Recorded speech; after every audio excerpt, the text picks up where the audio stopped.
Welcome to Shweta Raghu YouTube channel. ಎಲ್ಲರೂ ಹೇಗಿದ್ದೀರಾ? ಎಲ್ಲ ಚೆನ್ನಾಗಿದ್ದೀರಾ ಅಂತ ಭಾವಿಸ್ತಾ ನಾನು ಚೆನ್ನಾಗಿದ್ದೀನಿ. ಎಲ್ಲರಿಗೂ ಹ್ಯಾಪಿ ಕ್ರಿಸ್ಮಸ್ ಪ್ರಯುಕ್ತ ನಾವು ಪ್ಲಮ್ ಕೇಕ್ ಮಾಡ್ತಾಯಿದ್ದೀವಿ. ಬನ್ನಿ ಮಾಡೋದು ಹೇಗೆ ಅಂತ ನೋಡ್ಕೊಂಡು ಬರೋಣ. ನಾನು ಇದೇ ಫಸ್ಟ್ ಟೈಮ್ ಟ್ರೈ ಮಾಡ್ತಾಯಿದ್ದೀನಿ. ತುಂಬ ಚೆನ್ನಾಗಿ ಬಂದಿತ್ತು. ಅದಕ್ಕೆ ಬೇಕಾಗಿರೋ ಇಂಗ್ರೀಡಿಯೆಂಟ್ಸ್ನೆಲ್ಲ ನಾನು ಆನ್ಲೈನಲ್ಲಿ ತರಿಸ್ಕೊಂಡೆ. ನೋಡಿ, ಇವಾಗ ನಾನು 2 ಬೌಲ್ ಇಟ್ಕೊಂಡಿದ್ದೀನಿ. ಬೇಕಾಗಿರೋ ಇಂಗ್ರೀಡಿಯೆಂಟ್ಸ್ ಎಲ್ಲ ರೆಡಿ ಮಾಡಿ ಇಟ್ಕೊಂಡು, ಬೇಕಿಂಗ್ ಸೋಡಾ, ಬೇಕಿಂಗ್ ಪೌಡರು ಮತ್ತು cocoa powder, vanilla essence, dry fruits ಎಲ್ಲ ರೆಡಿ ಮಾಡಿ ಇಟ್ಕೊಂಡಿದ್ದೀನಿ. ಬೇಕಾಗಿರೋದು ನಾನು ಆ್ಯಡ್ ಮಾಡ್ಕೊಳ್ತಾ ಹೋಗ್ತೀನಿ.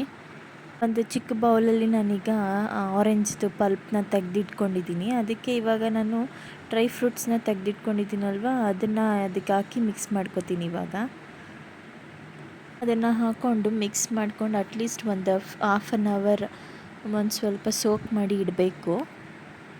ನೋಡಿ, ನಾನು ತೋರಿಸ್ತಾ ಇದ್ದೀನಲ್ವ ಎಲ್ಲ ಡ್ರೈ ಫ್ರೂಟ್ಸ್ನ, ಅದನ್ನೆಲ್ಲದನ್ನು ಇವಾಗ ಅದಕ್ಕೆ ಹಾಕಿಬಿಟ್ಟು ನಾನೀಗ ಸೋಕ್ ಮಾಡಿ ಇಡ್ತಾಯಿದ್ದೀನಿ ಒಂದು ಹಾಫ್ ಆನ್ ಅವರು. ನನಗೆ ಟೂಟಿ ಫ್ರೂಟಿ ಸಿಗಲಿಲ್ಲ, ಹಾಗಾಗಿ ಇಷ್ಟು ಇರೋದನ್ನೇ ಹಾಕ್ತಾಯಿದ್ದೀನಿ, ಇಷ್ಟು ಇಂಗ್ರೀಡಿಯೆಂಟ್ಸ್ನ.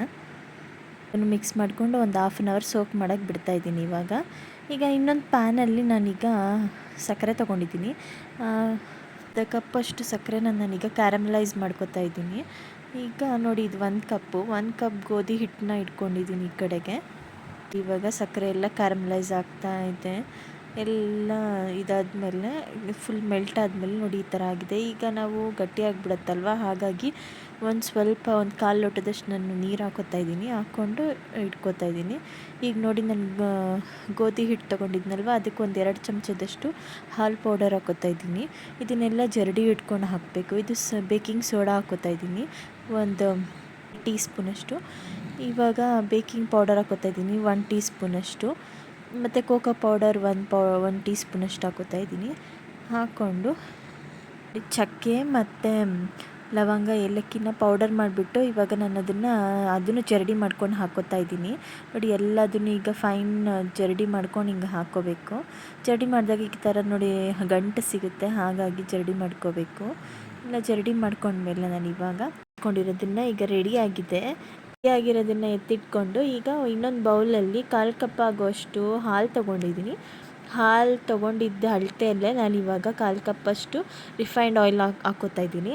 ಹಾಕ್ಕೊಂಡು ಇವಾಗ ಮಿಕ್ಸ್ ಮಾಡ್ಕೋಬೇಕು. ಮಿಕ್ಸ್ ಮಾಡ್ಕೊಳ್ಳೋ ಜೊತೆಗೇ ನಾನೀಗ ಕ್ಯಾರಮಲೈಸ್ ಮಾಡ್ಕೊಂಡಿದ್ದೀನಲ್ವ, ಅದನ್ನು ಹಾಕ್ಕೊಂಡು ಎಲ್ಲ ಮಿಕ್ಸ್ ಮಾಡ್ಕೋತಾ ಇದ್ದೀನಿ. ಮಿಕ್ಸ್ ಮಾಡಿಕೊಂಡು ಇವಾಗ ಗೋಧಿ ಹಿಟ್ಟು ರೆಡಿ ಮಾಡಿ ಇಟ್ಕೊಂಡಿದ್ವಲ್ಲ, ಅದನ್ನು ಹಾಕ್ಕೊಂಡು ಮಿಕ್ಸ್ ಮಾಡ್ಕೋತಾ ಇದ್ದೀನಿ. ಈಗ ಕಂಪ್ಲೀಟಾಗಿ ಮಿಕ್ಸ್ ಮಾಡ್ಕೊಂಡು ಬರ್ತೀನಿ. ಇದಕ್ಕೇ ನಾವೀಗ ಮಿಕ್ಸ್ ಮಾಡ್ಕೊಂಡು ಇಟ್ಕೊಂಡಿರೋಂಥ ಡ್ರೈ ಫ್ರೂಟ್ಸ್ನೆಲ್ಲ ಇವಾಗ ಇಷ್ಟು ಮಿಕ್ಸ್ ಮಾಡ್ಕೊಂಡಿದ್ದೀನಿ.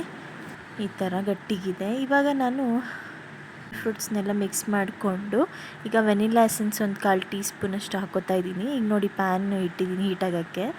ಈಗ ನಾನು ಬೌಲ್ನ ಇವಾಗ ಗ್ರೀಸ್ ಮಾಡಿ ಇಟ್ಕೊಂಡಿದ್ದೀನಲ್ವ, ಅದಕ್ಕೆ ಇವಾಗ ಎಲ್ಲ ಹಾಕ್ಕೊಂಡಿದ್ದೀನಿ. ಬ್ಯಾಟರ್ನ ಹಾಕ್ಕೊಂಡು ಇವಾಗ ನಾನು ಅದ್ರ ಮೇಲೆ ಎಲ್ಲ ಡ್ರೈ ಫ್ರೂಟ್ಸ್ನ ಹಾಕಿ ಇದು ಮಾಡ್ಕೊಂಡಿದ್ದೀನಿ. ಈಗ ನೋಡಿ, ಟೈಮಿಂಗ್ ತೋರಿಸ್ತೇನೆ. ನೋಡಿ, ಈಗ ಒಂದು 45 to 50 ಮಿನಿಟ್ಸ್ ಬೇಕಾಗುತ್ತೆ ಕುಕ್ ಆಗೋಕ್ಕೆ. ನೋಡಿ, ಇವಾಗ 6:50 ಆಗಿದೆ. ಈಗ ಆಲ್ಮೋಸ್ಟ್ ಆಗಿದೆ, ಕಂಪ್ಲೀಟಾಗಿ ತೋರಿಸ್ತಿದ್ದೀನಿ ನಾನು. ನೋಡಿ, ಈಗ ಆಗಿದ್ದರೆ ತೋರಿಸ್ತೀನಿ. ನೋಡಿ, ಇನ್ನೊಂದು ಚೂರು ಆಗಬೇಕಾಗಿತ್ತು. ಇನ್ನೊಂದು 5 ಮಿನಿಟ್ಸ್ ಬಿಡ್ತಾಯಿದ್ದೀನಿ. ಬಿಟ್ಟಮೇಲೆ ಈಗ ಕಂಪ್ಲೀಟಾಗಿ ಆಗಿದೆ. ಆಗಿರೋದನ್ನು ತೆಗೆದಿದ್ದೀನಿ.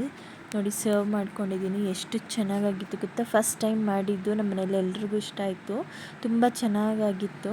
ಇವತ್ತಿಗಿಂತ ನಾವು ಮಾರನೇ ದಿನ ತಿಂದಮೇಲೆ ತುಂಬ ಚೆನ್ನಾಗಿತ್ತು, ಸಾಫ್ಟಾಗಿತ್ತು. ನೋಡಿ, ಕಟ್ ಮಾಡಿದ ತಕ್ಷಣ ಎಷ್ಟು ಸಾಫ್ಟಾಗಿದೆ, ತುಂಬ ಚೆನ್ನಾಗಿತ್ತು ಕೇಕು. ಇದು ಮಾರನೇ ದಿನ. ನೋಡಿ ಎಷ್ಟು ಚೆನ್ನಾಗಿದೆ, ಎಷ್ಟು ಚೆನ್ನಾಗಿ ಕಾಣಿಸ್ತಾ ಇದೆ ಕೇಕು. ಒಂದ್ಸತಿ ಟ್ರೈ ಮಾಡಿ, ನಾನು ಮಾಡಿರೋ ಕೇಕ್ ರೆಸಿಪಿ ತುಂಬ ಚೆನ್ನಾಗಿದೆ.